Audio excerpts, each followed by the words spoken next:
Uşaqlıq təbiətin ən saf və ən təmiz dövrüdür. Uşaq gözünü açdığı anın ilk saniyəsindən etibarən həyat ona maraqlı, rəngarəng və sərbəst görsənməlidir. Bəs əsrimizdə nə baş verir? Uşaq gözünü açan kimi onu kitab, dəftər, məşğələ qarşılayır, hazırlığa göndərir. Nəyə hazırlaşır? Həyata? Yox. Valideynlər fəxrlə paylaşır. Biz artıq 15 hərfi əzbərləmişik. Biz artıq rəqəmləri sayırıq və bu paylaşımların əksəriyyəti 3-4 yaşındakı uşaqlara aid olur. Bu cür erkən yaşda başlayan təhsil həyatı bəzən uşaq üçün böyük bir yükə çevrilə bilər. Bəs valideynlər uşaqları erkən yaşda qələm tutmağa niyə məcbur edirlər? 5-6 yaşında hər şeyi bilmək uşaq üçün yaxşıdır. Sonra məktəbə gedəndə də çətinlik olmuyor. 4-5 yaşında oxusalar yaxşı olur. Uşaqlar bəzən öz uşaqlığını yaşaya bilmir, birbaş təhsil həyatına atılır. 3 və yaxud da 4 yaşında. Bəs siz bu fikirlə razılaşırsınız? Yox, bu fikirlə razılaşmıram ona görə ki, onun uşaqların o qədər, onların zehni, o qədər, onların düşüncəsi o dərəcədə də yoxdur. Mənim fikrimcə artıq 3-4 yaşındadır. Məncə oxumağa heç bir təsir olmamalıdır onun. Oxumaq mütləqdir, hər kəsə lazımdır. Nə qədər tez başlasa uşaq oxumağa, mənə elə gəlib bir o qədər daha yüksək nəticələr əldə edə bilər gələcəkdə. Nə qədər tez olsa belə, o qədər uşaqlara fayda gətirər. Məncə 7 yaşından. İndi 6 yaşından, 5 yaşından öyrədirlər. Uşaq da çatdıra bilmir, yüklənir. Uşaqlara uşaq olmağı müddəti verilməlidir mütləq. Uşaqları yəni yükləmək olmaz. Uşaqların beyninin inkişafının mərhələləri var və o mərhələləri qabaqlamır. Uşaqlar yazı yazmaq əvəzinə bir-biri ilə su savaşına girmək istəyəndə xəstələnərsən, qaçmaq istəyəndə tərləyərsən deyən valideynlər hələ 5 yaşındakı uşağın çiyinlərinə məsuliyyət yükləyərək onların ilk tərini axıdırlar və xəstələndirirlər. Psixoloq Gülnar Orucovanın fikirlərinə görə uşağı erkən yaşlardan təhsilə yönləndirdikdə o öz uşaqlığını yaşamamış olur.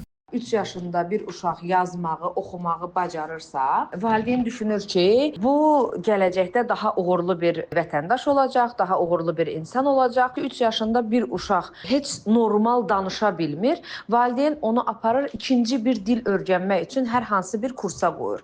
Bu doğru deyil. Ümumiyyətlə 3 yaşında bir uşaq yazmağı bacarmamalıdır. Yəni ehtiyac yoxdur. Uşağın qarşısından valideyn oyuncaqların hamısını yığır. Deyir ki, sən artıq oyuncaq oynamayacaqsan. O uşaq öz uşaqlığını yaşamamış olur. Bir müddət sonra öyrəndiyi bu dərslərdən bezmiş olur. Ona görə çalışmaq lazımdır ki, uşağımızın əyləncə dövründə kifayət qədər əylənmiş olsun.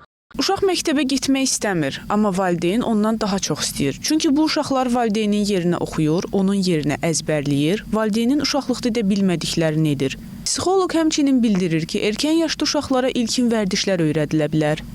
3 yaşında uşaq bağçaya gedirsə, ona həyatda qalmaq üçün bacarıqlar öyrədirlər. Yemək bişirməyi öyrədirlər, paltarını geyinib, soyunmağı, saçını daramağı öyrədirlər, özünə xidmət əməyini formalaşdırırlar. Amma bizdə 3 yaşında valideyn öz uşağını özü geydirir, öz yeməyini özü yedirdir, amma aparır qoyur ki, sən hərf öyrən, sən yazmağı öyrən. Yemək bişirməyi öyrənmək də asan bir şey deyil. Yəni orada qavramlar belə yerinə oturmuş olur. Yəni uşaq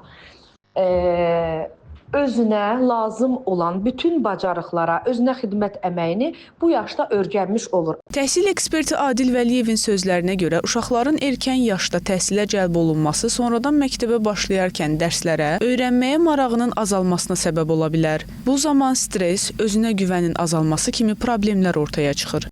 Bu yaş dövrü üçün əsas məqsəd oxuma, yazma yox, oyunla öyrənmə və sosial-emosional bacarıqların inkişafı önəmlidir və bu dövrdə beyin əsasən oyun, hərəkət, müşahidə və sosial əlaqələr vasitəsilə öyrənməyə açıq olur. Əgər bu yaşda uşağı biz təhsilə cəlb eləyəriksə, sözsüz ki, gələcək yaşda və məktəbə gedərkən onun təhsilə marağı daha da azalır ki, bu da gələcəkdə onun dərslərində kifayət qədər yaxşı səviyyədə olmadığına gətirib çıxara bilər. Ancaq daha da irəli gedərsə əgər, o zaman uşaqlarda demək olar ki, stres əmələ gələ bilər və maraq itkisini biz görərik ki, daha sonra bu özgüvənin azalmasına da gətirib çıxara bilər. O zaman biz uşaqların uşaqlığını əlindən almamalıyıq. Yəni hər şey öz yaşında, öz vaxtına daha gözəldir. Mütəxəssislər bildirirlər ki, uşağın erkən yaşlarda inkişafı üçün ən vacib olan şey o dövrün oyun və yaradıcılıqla zəngin olmasıdır. 3 yaşından etibarən körpələrə məsuliyyət yükləmək, onları sadəcə böyük dünyaya hazır etmək deyil, həm də bir sistemə bağlamaq, beynini və ruhunu əlindən almaqdır. Aytən Verdiyeva, Xaliq Babayev, Səma Qurban, APA TV.